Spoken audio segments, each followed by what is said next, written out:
ओइ चम्पा मेरो त यासीमा 30% आछ पुरै कलेजले मलाई अनि फुल स्कलरसिपमा नाम लेखाइदिने भनेछ महिनाको पैसा पनि नदिने भनेछ अनि त्यसपछि पुरै अनि खानेकुराहरू फुड जङ्क फुडहरू सबै फ्रीमा दिने भनेछ कापी कलमदेखि लिएर पुरै फ्रीमा अभि हो र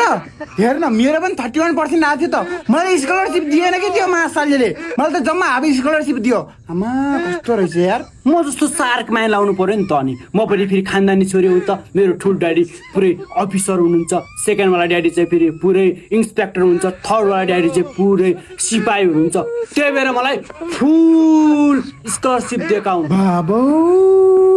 नि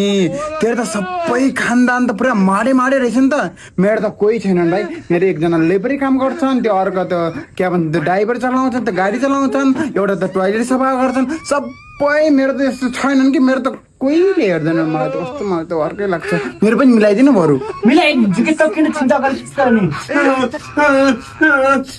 के भयो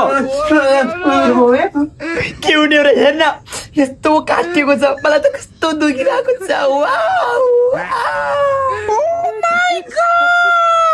हेर त कत्रो काटेको हस्पिटल जाउँ आँटी हस्पिटल गइनिस् त